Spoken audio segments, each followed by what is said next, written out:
Hello students, हमारे YouTube के channel पर आपका एक बार फिर से मोस्ट वेलकम है। स्टूडेंट, आज हम आपके लिए लेकर के आए हैं क्लास 12 का physics part second ray optics का। लेंस ख़त्म हो चुका। अब लेंस के बाद हम लोग आज बात करेंगे ऑप्टिकल इंस्ट्रूमेंट पे। आज की टॉपिक बनी हुई है ऑप्टिकल इंस्ट्रूमेंट, यानी कि प्रकाशिकी यंत्र। ऐसे यंत्र जिनके लिए प्रकाश की आवश्यकता होती है, that instrument is called optical instrument. तो ऑप्टिकल इंस्ट्रूमेंट में आज हम बच्चों पढ़ाई करेंगे सूक्ष्मदर्शी का, माइक्रोस्कोप, जो कि एक ऑप्टिकल इंस्ट्रूमेंट है। आपने ज़रूर कभी न कभी नाम सुना होगा माइक्रोस्कोप का, या फिर उसको हिंदी में क्या बोलते हैं, सूक्ष्मदर्शी का, जो छोटी वस्तुओं को बड़ा करके दिखाता है। कुछ सुने ऐसा ना कि लैब में जाते हो तो जो छोटे छोटे कण होते हैं उनको देखने के लिए सूक्ष्मदर्शी का प्रयोग किया जाता है, तो बड़ा दिखाता है, तभी ना ऐसा कुछ होता है। तो आज हम प्योर डाटा यानी कि टोटल डाटा इसी के बारे में जानेंगे, माइक्रोस्कोप के बारे में, सूक्ष्मदर्शी के बारे में। तो अभी शुरुआत में क्या बताएं, लाइन बाय लाइन सब कुछ चलता चलेगा और आप आराम से देखते चलिए और अपने माइंड को कंसंट्रेट कर लीजिए। अगर कहीं कुछ टीवी भी देख रहे हो तो खाली इस पे ध्यान दो, बढ़िया रहेगा। चलो, माइक्रोस्कोप क्या होता है? एक ऑप्टिकल इंस्ट्रूमेंट है, an optical instrument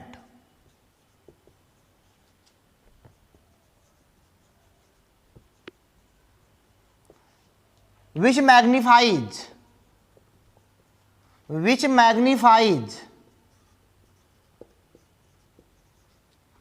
small object।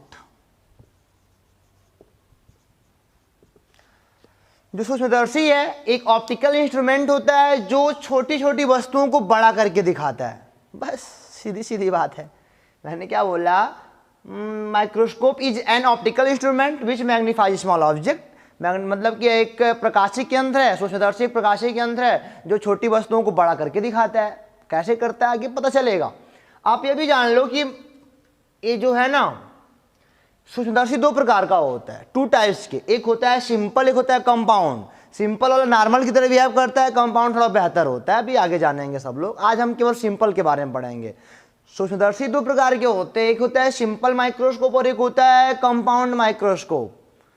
और एक होता है साधारण और एक होता है यौगिक वाला। यानी कि साधारण वाला नॉर्मल एक लेंस होगा, अभी आगे मिलेगा, परेशान ना वही हो। चलो अच्छा, एक बात करते हैं कि इस सूक्ष्मदर्शी की हमको आवश्यकता क्यों पड़ी? सूक्ष्मदर्शी की आवश्यकता हमको क्यों पड़ी? अच्छा, करता क्या है, कैसे कैसे काम करता है, कैसे इसके कॉन्सेप्ट बने? चलो मान लिया आपके हाथ में पेन है, पेन, मेरे हाथ में मार्कर है, इस पर एक छोटा अक्षर लिखा हुआ है, बहुत छोटा अक्षर लिखा हुआ है जो मुझे बहुत छोटा दिख रहा है, पढ़ नहीं पा रहा हूँ मैं।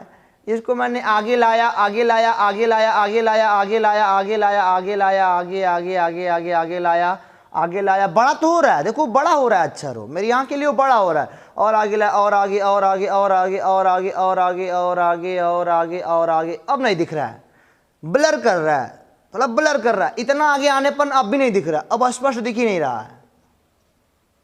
इतना पे दिख रहा था, एक ऐसी दूरी थी जहां पे हमको बहुत बढ़िया, बहुत स्पष्ट दिखाई दे रहा था, लेकिन जैसे हम आगे लाते जा रहे हैं ब्लर होता जा रहा है, यानी कि धुंधला होता जा रहा है।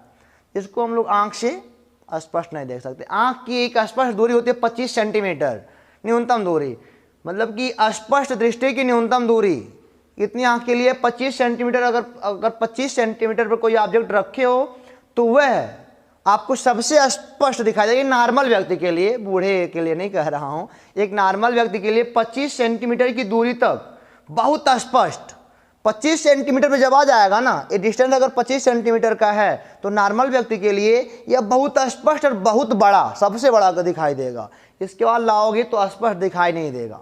बड़ा तो हो रहा है, बड़ा हो रहा है, बट ब्लर कर रहा है, धुंधला हो रहा है, आगे और आगे ला रहा है, धुंधला हो रहा है, तो करके देखो पता चल जाएगा। अभी तो ये ब्लर कर रहा है। तो हम जानते हैं कि जो नेचुरल आई है हमारा, जो नेचुरल आई है वह ब्लर करता है एक निश्चित दूरी के बाद, वो ऑब्जेक्ट के इमेज को ब्लर करता है। मतलब कि अब धुंधला दिखाई देगा, स्पष्ट हम देख नहीं पाएंगे। यानी कि बेटा बड़ा तो करेगा, बड़ा तो ये कर रहा है। देखो ये मान लो यहाँ पे बहुत छोटा दिख रहा है और आगे बहुत बड़ा, बहुत बहुत बड़ा, अब ब्लर करेगा ना भाई।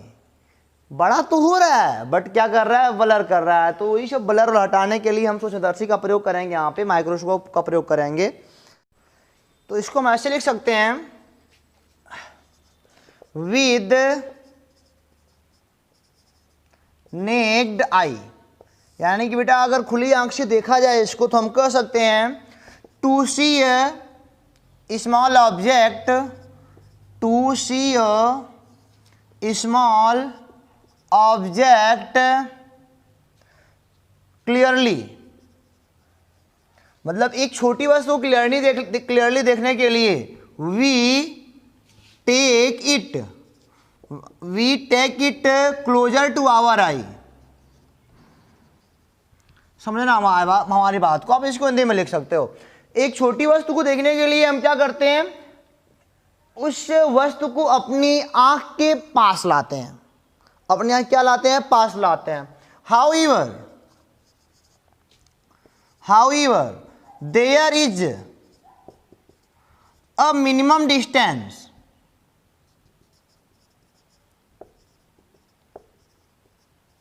however there is a minimum distance, एक मतलब कि ऐसी दूरी हम पाते हैं, there is a minimum distance we find which the object can be viewed distantly. This minimum distance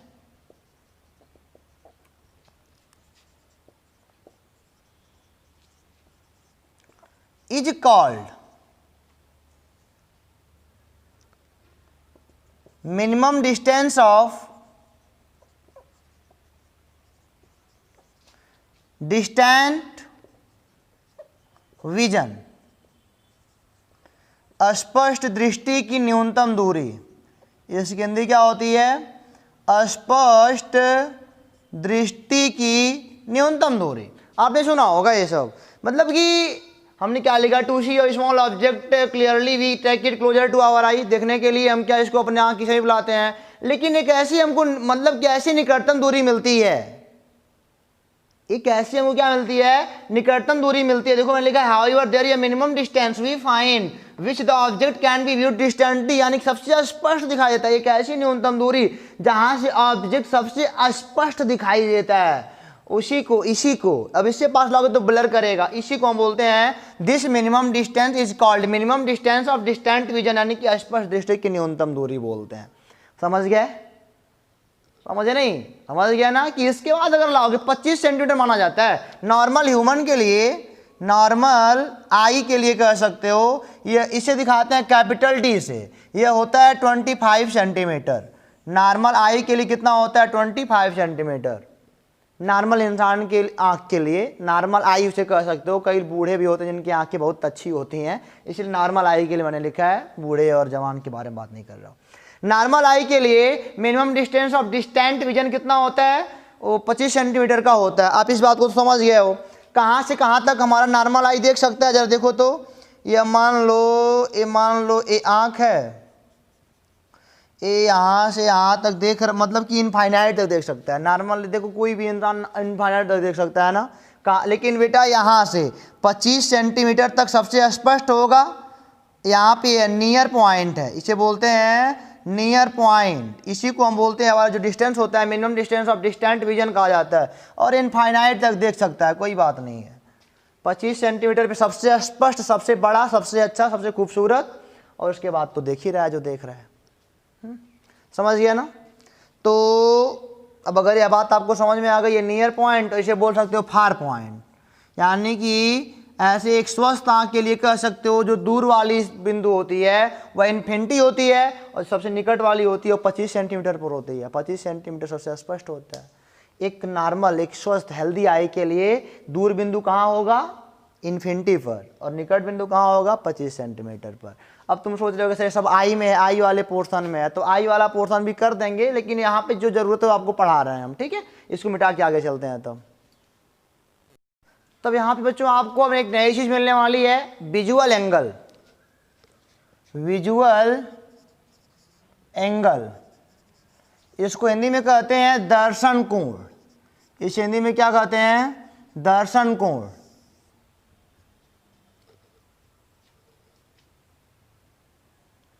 दर्शन कोण क्या होता है? अगर आपको हम बताएं तो ये बोलेंगे angle found by object at eye. Angle formed by object at eye, यानी कि ऑब्जेक्ट के द्वारा आंख पर बनाया गया कोण दर्शन कोण कहलाता है। हिंदी में लिख लोगे आप, क्या लिखोगे? वस्तु के द्वारा आंख पर बनाया गया कोण ही क्या कहलाता है? उसका दर्शन कोण कहलाता है। उस वस्तु का दर्शन कोण कहलाता है। समझ, लिखने तो आ गया हिंदी में ना? चलो अच्छा, देखते हैं क्या हो रहा है। मान लो ये हमारी आंख है, यहाँ पे ये ऐसे हमारी आंख, और हमारी आंख एक उत्तल लेंस की तरह बिहेव करती है, आपको पता होगा, नहीं पता है तो जान लो। ये हमारी आंख है, पीछे वाला भाग रेटिना होता है, आपको पता होगा, रेटिना होगा। यहाँ से ये मान लो ये मेन वाला पॉइंट है, यहाँ पे एक ऑब्जेक्ट रखा है, यहाँ पे क्या रखा है? ऑब्जेक्ट रखा है। ये ऑब्जेक्ट है, ये वाला ऑब्जेक्ट इस आई से कितना एंगल बना रहा है, इस आई से कितना एंगल बना रहा है, उसी को हम बोलते हैं क्या? Visual angle. समझ गया ना? दर्शन कोण क्या होता है? विजुअल एंगल क्या होता है? Angle found by object at I. Object जो आंख पर एंगल बनाता है ना, उसी को हम क्या कहते हैं? विजुअल एंगल बोलते हैं। और आपको ये सारी बातें पता होंगी कि आंख पर इमेज बनता है, आंख की रेटिना पर इमेज बनता है। यहाँ से चलने वाली प्रकाश की किरण जो ऐसे जाएगी तो ऐसे क्या हो जाएगी? यहीं कहीं मिलेगी। और इसका बेटा उल्टा इमेज तो बनता ही है, लेकिन हम उसको सीधा करके देखते हैं। हमारा मतलब माइंड सोचता है कि हाँ सीधा है, ऐसे बनता है इमेज इस पर। चलिए अच्छा, विजुअल एंगल क्यों लाया गया? आपकी बात, दर्शन कोण क्यों लाया गया? दर्शन कोण इस सूक्ष्मदर्शी के लिए लाया गया। इस माइक्रोस्कोप के लिए हमने क्या लेके आया? विजुअल एंगल, यानी कि दर्शन कोण लेके आया। बहुत अच्छी बात है। विजुअल एंगल होता क्या है? विजुअल एंगल ऑब्जेक्ट की हाइट को होता है। हम कहीं पे h नहीं लिखेंगे, भले इसकी हाइट मान लो ये ऑब्जेक्ट ए बी है, इसकी हाइट h है। अब हमको हाइट h लिखने की आवश्यकता नहीं पड़ेगी। विजुअल एंगल खुद बताएगा कि ऑब्जेक्ट बड़ा है कि छोटा है। विजुअल एंगल खुद बताएगा दर्शन कोण कि ऑब्जेक्ट बड़ा है कि क्या है? छोटा है। चलिए अच्छा, विजुअल एंगल खुद बताएगा। कैसे बताएगा? अच्छा मान लेते हैं, चलो हम सीधे ऐसे कहते हैं, अगर विजुअल एंगल, विजुअल या फिर हाइट ऑफ ऑब्जेक्ट, ऐसे मैं लिखूं, height of object is proportional to visual angle. क्या गलत लिखा मैंने? जितना बड़ा विजुअल एंगल होगा उतना बड़ा ऑब्जेक्ट की हाइट होगा, उतनी ज़्यादा उसकी हाइट होगी। बड़ा विजुअल एंगल है तो हाइट भी क्या होगी? ज़्यादा होगी। कम है तो कम होगी। मान लो यहीं पे वस्तु इतनी बड़ी हो जाए तो बताइए कोण क्या हो गया? बड़ा नहीं हो गया? अब विजुअल एंगल ही बताएगा क्या इमेज बड़ा है कि क्या है, छोटा है। तो ये बात आप नोट करिएगा कि height of object is proportional to visual angle. Visual angle अगर बड़ा है ना तो ऑब्जेक्ट की हाइट भी क्या होगी? बड़ी होगी। ऑब्जेक्ट की हाइट बड़ी है, इसका मतलब क्या? विजुअल एंगल उसका बड़ा है। सीधी सीधी बात। तो यहाँ पे आप नोट जरूर करिएगा, height of object is proportional to visual angle, कि ऑब्जेक्ट जितना बड़ा होगा उसका विजुअल एंगल उतना ही बड़ा होगा। तो वही बात मैं कह रहा हूँ, माइक्रोस्कोप का वर्ग क्या है? माइक्रोस्कोप, MICROSCOP, माइक्रोस्कोप करता क्या है? माइक्रोस्कोप करता क्या? इमेज की हाइट को बढ़ा देता है। बस वस्तु का जो इमेज है वो बड़ा बना देगा, और बड़ा बना देगा तो उसका विजुअल एंगल बड़ा हो जाएगा। ऐसे मान लो, इसको मैं यहाँ पे बनाता हूँ। चलो मान लिया यहाँ पे ऐसे ऑब्जेक्ट कोई है, इस वाले पे कोई ऑब्जेक्ट है, ठीक है। यहाँ पे माइक्रोस्कोप लगा है, यहाँ से आँख मान लो देख रही है, यहाँ से आँख क्या कर रही है? ऐसे। ये आँख मान लो यहाँ से क्या कर रही है? देख रही है। चलिए अच्छा, यहाँ पे मशीन लगी है, ये इसकी ऑब्जेक्ट की हाइट को क्या करता है? ऑब्जेक्ट की हाइट को यह बढ़ा देगा। मशीन बढ़ा देगा। तो अब यही वाला, पहले तो इतना था, सही से नहीं दिख रहा था, छोटा एंगल था, अब यही इतना बड़ा हो गया। अब देखो बड़ा इमेज नहीं हो गया, इसी का इमेज बड़ा करता है तो विजुअल एंगल बड़ा हो जाता है, दर्शन कोण, और दर्शन कोण बड़ा होता है तो वस्तु दिखाई देने लगती है आराम से। छोटी वस्तु बड़ी दिखाई देने लगती है। ये सिंपल माइक्रोस्कोप एक सिंपल मशीन है, बहुत ज़्यादा मैग्नीफाई नहीं करेगा, 3 4 गुना, 5 गुना, 6 गुना कर सकता है। आपके एनसीईआरटी के हिसाब से 9 गुना बड़ा कर सकता है। 9 गुना करने का मतलब बहुत ब्लर वो भी दिखाई देगा। 4 गुना, 5 गुना अधिकतम है बढ़िया से क्लियर देखने के लिए। आपके ऑब्जेक्ट को 5 गुना बढ़ा देगा, बस इतना ही करेगा। अधिकतम बढ़िया से देखना है तो एनसीईआरटी वाले 9 गुना कहते हैं। 9 गुना पर जानते हो अच्छे से दिखाई नहीं देता है कि 9 गुना मैग्नीफाई कर देगा। अब ऐसी बात नहीं है कि यहाँ पे तुम हाथी ला के देखोगे, हाथी ला के देखेंगे क्या सूक्ष्मदर्शी से? सूक्ष्मदर्शी बहुत छोटी चीज़ें देखी जाती हैं, बहुत छोटी चीज़ देखी जाती हैं, ठीक है ना। तो ऐसा मत सुनना कि यहाँ पे पेन ला खड़ा करेंगे तो कुछ और होगा, कुछ नहीं मिलने वाला ज़्यादा उससे कुछ। अरे बहुत छोटा रहेगा तो दिखाई देने लगेगा, बस इतना ही करता है और कुछ नहीं करता है। पेन ऑन लगा दोगे ना, ज़्यादा अंतर नहीं पाओगे, बहुत बड़ा थोड़ी पाओगे, ज़्यादा अंतर नहीं तुमको मिलेगा। ये सब छोटी वस्तुओं को देखने के लिए बनाई गई है ना। अब उसके शीशे उस पर जो माइक्रोस्कोप का जो फोकस होता है, आप इतना बड़ा ला ही नहीं पाओगे उस पर। अरे छोटी चीज़ें, बहुत छोटी चीज़ देखने के लिए बनाई जाती है ना। तो माइक्रोस्कोप करता क्या है? विजुअल एंगल को बड़ा कर देता है। आप यहाँ पे लिखना माइक्रोस्कोप करता क्या है? ऑब्जेक्ट के इमेज को बनाता है सीधा और उसके विजुअल एंगल को बड़ा कर देता है, इसलिए हमको दिखाई देता है। चलिए अच्छी बात है। अब हम बात करते हैं मैग्निफिकेशन ऑफ माइक्रोस्कोप।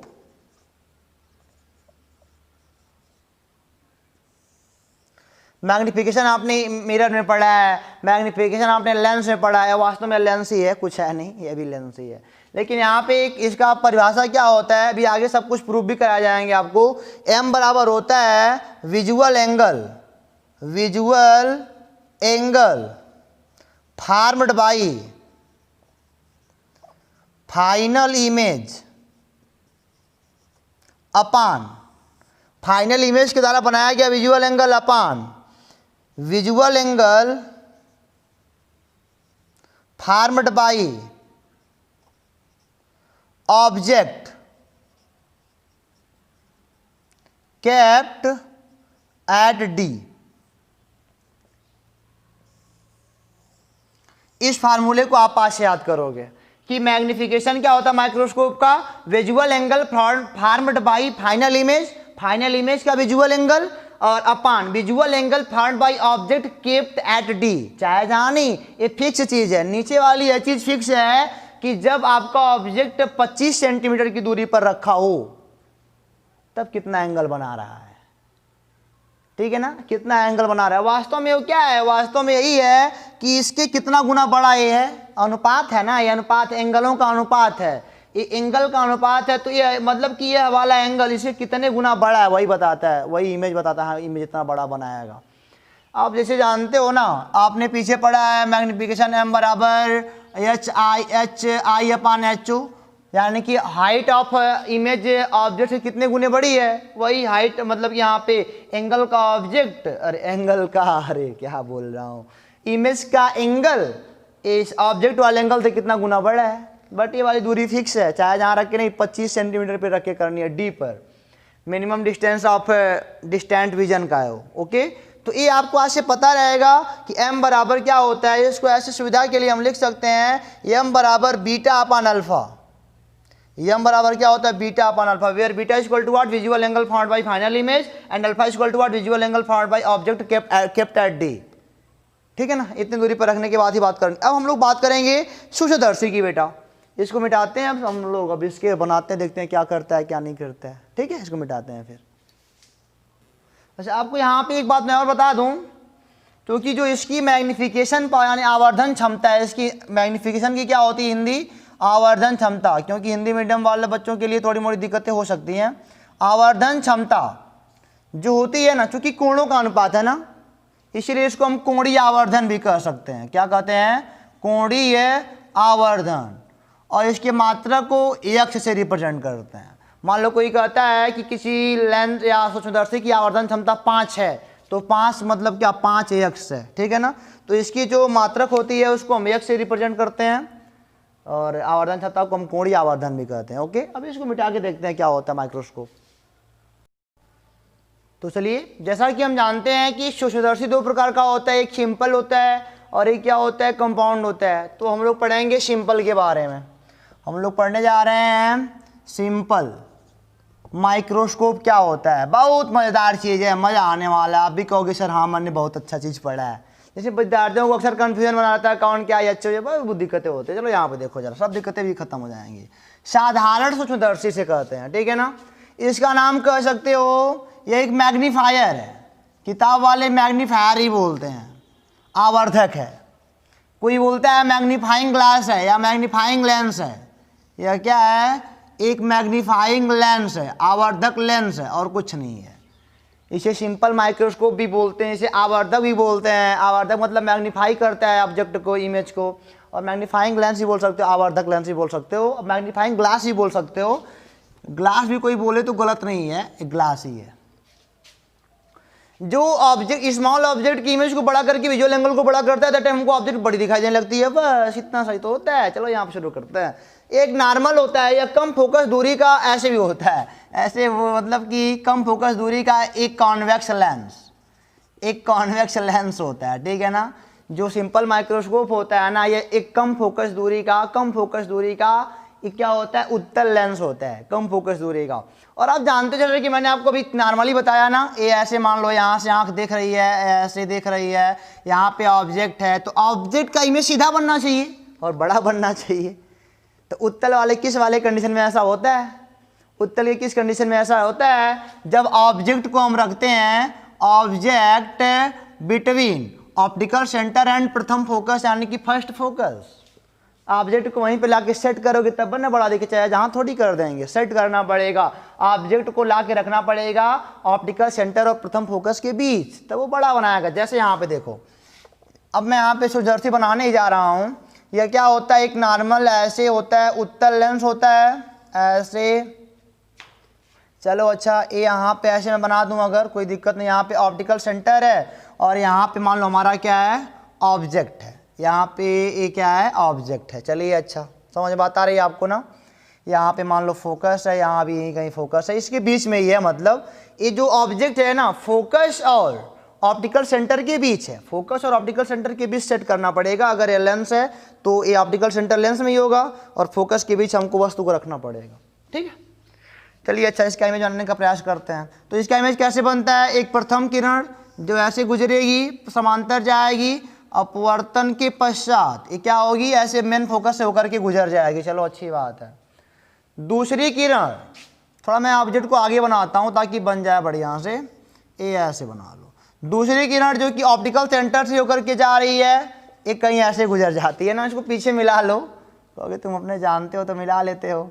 ये देखो ऐसे कहीं बनेगा, ऐसे पीछे बनाने पर ही मिलेगा ना। थोड़ा लग रहा है कि बनावटी है, बनावटी ना करो, ऐसे करो आराम वाला, ए।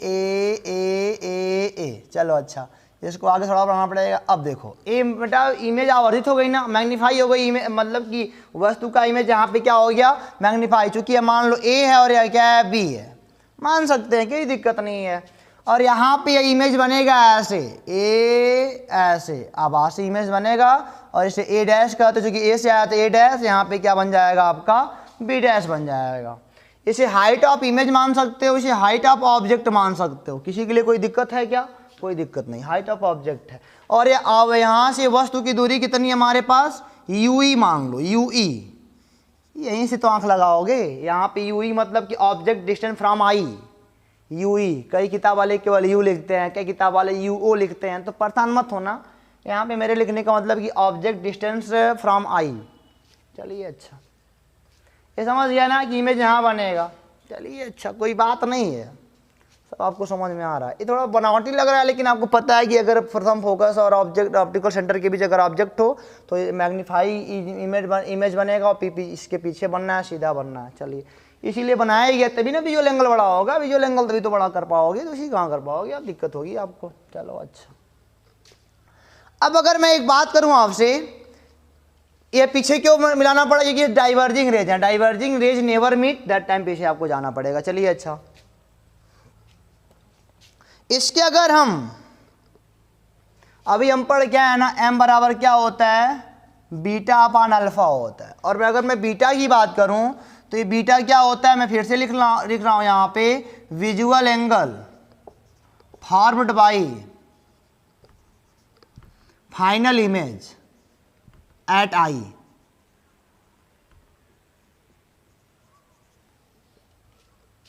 क्यों, समझना बात को हमारे। यहाँ यहाँ से फाइनल इमेज यही है ना, जो कि ऐसे ही आ रहा है, इतना उड़ा नहीं है, सब सीधा ही मान के हम लोग काम कर रहे हैं, जो कि ऐसे जा रहा है। तो फाइनल इमेज का आई पर, यही हमारा आई है, यहीं पे हमारा आई होगा, यही हमारा आई मान सकते हो। बहुत मतलब कि अब इससे सटाई तो आंख देखते हो, तो यहाँ पे हो जाएगा बीटा, ये बीटा है वास्तव में। तो बच्चे संदेह कहाँ पे करते हैं कि यार ये तो ऑब्जेक्ट का भी इमेज है, इसका भी, कैसे दोनों बराबर हो जा रहा है ना। तो दिक्कत वही देखो, वहीं पे बच्चे मिस करते हैं, क्योंकि जो अल्फा होता है ना, अल्फा ये क्या है, ये अभी विजुअल एंगल है, visual angle formed by object at D. Object का एंगल होता है, लेकिन वो डी पर स्थित हो तब का होता है, स्पेशल है, वो थोड़ी बदलने वाला है। उसके चक्कर में ना पड़, तुम भूल जाओ। यहाँ पे अल्फा इसको कभी मत कहना, जब ये डी पर होता, 25 पे पूरा का पूरा होता, तब हम कह सकते थे हाँ ये अल्फा है, लेकिन नहीं है, वो ये बीटा माना जाएगा। यहाँ से यहाँ तुम इसको सोच के बाद काम कर रहे हो, तुम इसके बारे में सोचना ये मत किया सर जी कि इसका भी तो एंगल उतने बना रहा है, जिसको अल्फा क्यों नहीं मान रहे हो। अल्फा तो है डी के लिए है, वो जान लो। वो दर्शन कोण एक कंडीशन में है कि डी पर होना चाहिए अल्फा वाला। तो यहाँ पे अच्छा एक बात देखो जरा, ये हवाला त्रिभुज ए डैश बी डैश और ओ एक समकोण त्रिभुज है, समकोण त्रिभुज है, 90 डिग्री है, और 90 डिग्री तो हम कह सकते हैं सर tan बीटा बराबर, tan बीटा बराबर, भाई यो तो कह सकते हैं HO/UE। क्या गलत है, HO/ क्या लिख सकते हैं, UE।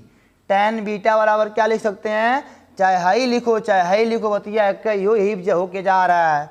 HO/ क्या लिख सकते हैं, UE। कोई गलत लिखा का, कुछ नहीं गलत लिखा, सब सही है। tan बीटा बराबर कितना हो, HO/UE। अब चूंकि देखो जरा, beta is very very very less than, बहुत छोटा बीटा है यार, बीटा इसके लिए बहुत छोटा नहीं है। सोचो जरा, कितना छोटा सा ऑब्जेक्ट है, ये तुम यहाँ बड़ा दिख रहे हो ना। मैंने तुम शुरू में कहा यहाँ पे तुम हाथी घोड़ा रख के नहीं देखने वाले हो, यहाँ पे छोटा सा ऑब्जेक्ट रख के देखने वाले हो। मान लो यहाँ पे लेंस है, छोटा सा ऑब्जेक्ट, बताओ इसका कितना एंगल बनेगा, बहुत छोटा बनेगा, और बहुत छोटा लगभग 0 के बराबर, tends to 0, beta tends to 0 कह सकते हो।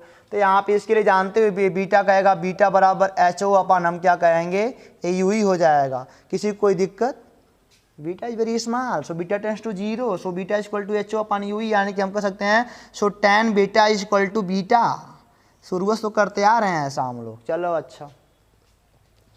अब देखो जरा, अब हम देखते हैं डी वाले को, अल्फा वाले को। अल्फा वाला क्या होता है, अल्फा वाला होता है कि यहाँ पे लेंस है, यहाँ पे ऐसे है, और यही वाला ऑब्जेक्ट HO ही ऑब्जेक्ट रहेगा, लेकिन एक डी पर रहेगा, डी पर, किस पर रहेगा, डी पर रहेगा। थोड़ा ध्यान दे के चलिएगा, ये डी पर रहेगा। अब इसका वाला एंगल हम जानते हैं स्पेशली अल्फा ही बनता है, तो यहाँ पे tan अल्फा बराबर, इस समीकरण नंबर 1 मान लो, tan अल्फा बराबर क्या हो जाएगा, HO/, ये क्या हो जाएगा, डी हो जाएगा। ठीक है, देखो लंब बटे आधार तो डी तो है, समीकरण नंबर क्या, अरे रुक जाओ। अब अल्फा भी ना, अल्फा भी बहुत कम है, 25 सेंटीमीटर। ये जो अल्फा इसके लिए है ना, यह भी बहुत कम कोण होता है। अब बेटा चूंकि अब देखो कम कोण क्यों होता है भाई, रट्टा नहीं मानना, बहुत छोटा ऑब्जेक्ट है, बहुत छोटा ऑब्जेक्ट है, अब तो अल्फा भी मतलब टेंस टू 0 होएगा। हम कहेंगे चूंकि alpha tends to 0, so tan alpha is equal to alpha behave करेगा, तो alpha is equal to HO/D हो जाएगा। किसी को कोई दिक्कत है, यहाँ तक कोई दिक्कत नहीं होना चाहिए। ये बहुत छोटा ऑब्जेक्ट है, मैंने कहा ना सूक्ष्मदर्शी के आगे हाथी नहीं रख के देखा जाता, बहुत छोटी वस्तु रख के देखी जाती है। तो एंगल कितना होना है, इतना छोटा एंगल 0 के बराबर लगभग वही हो जाएगा। समीकरण नंबर 2 मान लिया। 1 और 2 को मैं जानता हूँ, चूंकि m बराबर क्या होता है, बीटा/अल्फा। बीटा का मान कितना है, HO/UE। अल्फा का मान कितना है, HO/D। हाई देखो HO कट गया, D/UE। m का मान कितना आ गया, m is equal to D/UE। ये होता है हमारा आवर्धन किसी सरल सूक्ष्मदर्शी का, साधारण या सरल सूक्ष्मदर्शी का। इसे हिंदी में क्या बोलते हो, सरल या साधारण बोल सकते हो, सूक्ष्मदर्शी। इसका आवर्धन क्या होता है, m बराबर D/UE, D/UE। समझ गया ना, D/, क्या होता है, UE चिन्हों के साथ इसको रखना, जैसा अब यूई वस्तु इधर थी जाती थी, इधर नापा जाता है ना, यहाँ पे भी चिन्ह रख सकते थे यार, यहाँ पे कहोगे सारी दूरी इधर थी माइनस रहेगा, ये भी माइनस रहेगा, तो दोनों कट के फिर प्लस आ जाते, कोई दिक्कत नहीं थी। एम बराबर क्या हो गया, डी अपान यू। ये होता है आवर्धन क्षमता किसी भी किसी सरल सूक्ष्मदर्शी का। तो इसको मिटा के थोड़ा आगे चले ना, समझ में आया कि नहीं आया? बहुत नॉर्मल चीज़ें ये सब है, सब तो समझ रहे हो कि यहाँ पे बहुत छोटा है तो tan बीटा को बीटा एज्यूम करेंगे, ये वाला ये। तो ये देखो ये फिक्स चीज़ है बेटा, ये फिक्स चीज़ है, ये कभी नहीं बदलेगी, ये ना कभी नहीं बदलेगी, हमेशा 25 सेंटीमीटर पे ही रहेगा। तो क्या बदलेगा, ये कुछ नहीं बदलेगा, बदलना तो बीटा को है, अल्फा फिक्स चीज़ है। अल्फा जो है ना, यहाँ पे अल्फा कह सकते हैं फिक्स चीज़ है, बदलता है तो केवल बीटा बदलता है, अल्फा नहीं बदलता है कभी भी, क्योंकि अल्फा क्या है, विजुअल एंगल ऑब्जेक्ट का अभी 25 सेंटीमीटर पर फिक्स कर दिया गया है। तो इसको मिटा के आगे चलते देखते क्या कहता है। तो यहाँ पे बच्चों आपको मैं बात बता दूं कि जो इमेज है ना, यहाँ पे जो लेंस का इमेज बनने का उसका दो कंडीशन है, इमेज बनने की दो कंडीशन है। इमेज बनने की कितने कंडीशन है, जो इसके बनने की कंडीशन है वो दो है। पहला कंडीशन है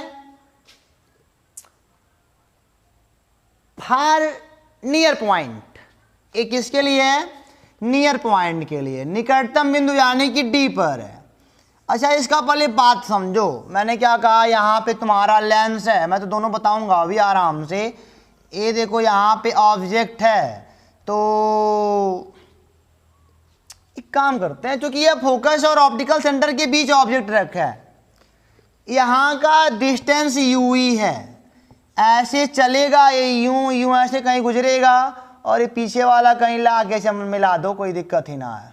चलो अच्छा, यहाँ से गुजरेगा अपना। नियर पॉइंट डी पर इमेज बने, हम यही चाहते हैं। हम चाहते हैं कि जो यहाँ पे सूक्ष्मदर्शी लगा है, इसको आंख से अपना देखेगा, आंख अपना क्या करेगा, ऐसे देखेगा इसको, कोई बात नहीं है, सब जो हो रहा है होना है। नहीं हम देखो दो कंडीशन हमने क्यों कहा, क्योंकि हम चाहते हैं इमेज सबसे बड़ा बने उस सूक्ष्मदर्शी में, मतलब कि सिंपल माइक्रोस्कोप में इमेज सबसे बड़ा और स्पष्ट बने। वो कब होगा, डी पर होगा, जब इमेज तुम सेट कर लोगे कुछ इस प्रकार सेट कर लोगे कि इमेज बेटा आपका डी 25 सेंटीमीटर पे बने। तो 25 सेंटीमीटर वाला इमेज ना सबसे स्पष्ट होता है सूक्ष्मदर्शी के लिए भी और अपनी आंख के लिए भी। सरल सूक्ष्मदर्शी के लिए भी 25 सेंटीमीटर वाला इमेज बहुत टॉप बनेगा, बहुत स्पष्ट, बहुत बड़ा, सबसे बड़ा कह सकते हो, यानी कि कह सकते हो सबसे बड़ा, यानी कि लॉन्गेस्ट इमेज पाओगे, लॉन्गेस्ट इमेज पाओगे। तो डी पर इमेज को सेट करना पड़ेगा, इसको कुछ ऐसे आगे पीछे सेट करो ताकि इमेज डी पे बन जाए। इसे कहते हैं मतलब कि हमारा आँख इसमें तनाव होता है, तनाव आँख में आती है, आँख में थोड़ी दिक्कत होती है, रिलैक्स आई नहीं हो पाएगा। अच्छा रिलैक्स आई का नाम सुना होगा कि शांति वाला आँख है, दूर तक देखो, अच्छा जितनी नज़दीक वस्तु होती है उसको देखने उतनी आँख को पावर बढ़ाना पड़ता है अपना, दर्द होता है ना। अब कोई चीज़ मैंने कहा यार अभी मार्कर का ये ऐसे देखो, दुख होता है दुख, लेकिन मैं बाघ देखो, बाघ के सामने तुम्हारे बाघ है, वो तो आराम से, इसे बोलते हैं रिलैक्स्ड आई हमारा है। देखो दूर बिंदु को जब भी देखोगे, इनफाइनाइट को जब भी देखोगे, इनफाइनाइट क्या होता है, इनफाइनाइट ऐसा नहीं कि दिल्ली से आगरा, ऐसा कुछ नहीं होता है, जहाँ तक आंख देख रही है लास्ट वाला बिंदु इनफाइनाइट इस आंख के लिए हो जाता है। तो उसको देखने में हमको कोई मेहनत नहीं करना पड़ता, कोई कष्ट नहीं उठाना पड़ता, लेकिन नज़दीक को देखने के लिए कष्ट हमको उठाना पड़ता है। तो भाई सेट करना है नज़दीक में, हमारी आँख को थोड़ा कष्ट उठाना पड़ेगा अब इसको सेट करने में। तो ये कष्ट वाला है, ये पहला वाला केस कौन सा वाला है, कष्ट वाला है, क्योंकि इसको सेट करना है ना। अब कोई भी भाई साहब ऑप्टिकल इंस्ट्रूमेंट बनाए हो तो कष्ट उठाने के लिए थोड़ी हम बनाएंगे, कष्ट उठाना पड़े ऐसा कुछ नहीं, आराम से जो दिख जाए, आराम से जो दिख जाए। तो दूसरा वाला आराम वाला है, पहला वाला इसको कष्ट उठा के ज़बरदस्ती कर रहे हो, भाई तुम 25 पे सबसे बड़ा देखना चाहते हो तो उठाओ कष्ट, कौन मना किया है। और एक ऐसा होगा जो कहेगा कहीं बने दिखे बस, शांति का मतलब रिलैक्स आई बोलते हैं उसे। चलो अच्छा, नियर पॉइंट जब डी पे बनेगा इमेज हमारा, तो लेंस मेकर का फार्मूला आपको पता है ना, 1/f, इसका फोकस मान लो f है, 1/f बराबर, समझो बात को भी सबको समझ में आ जाएगा। इस समय हम निकालने हैं मैग्नीफिकेशन निकालने जा रहे हैं, इस समय इस वाले के लिए मैग्नीफिकेशन निकालने जा रहे हैं। 1 बाई वी माइनस क्या होता है 1 बाई यू होता है, तो 1 बाई एफ तो प्लस ही रहेगा 1 बाई वी। वी हमने मान लिया है कि डी पर बना है, निकटतम पर बना है, यहाँ पे सबसे आसपास सबसे बड़ा दिखाई देता है, माइनस का डी होएगा क्योंकि इधर आपतित कर इधर है, आप इधर हो। माइनस 1 बाई यू का मान माइनस का यू ई, इसको हम कह सकते हैं 1 बाई यू ई बराबर 1/f और प्लस ये आ जाएगा तो 1 बाई डी हो जाएगा। क्यों जी, यही ना होता है। और अभी अभी आपने पढ़ा है चूंकि m बराबर d अपान क्या होता है यू ई होता है, तो m बराबर d इंटू 1 बाई यू ई, तो d 1 बाई यू ई कितना है 1 by F plus 1 by D, ये हो जाएगा 1 प्लस डी बाई एफ। ये होता है मैग्निफिकेशन जब निकट बिंदु पर इमेज बना हो तब।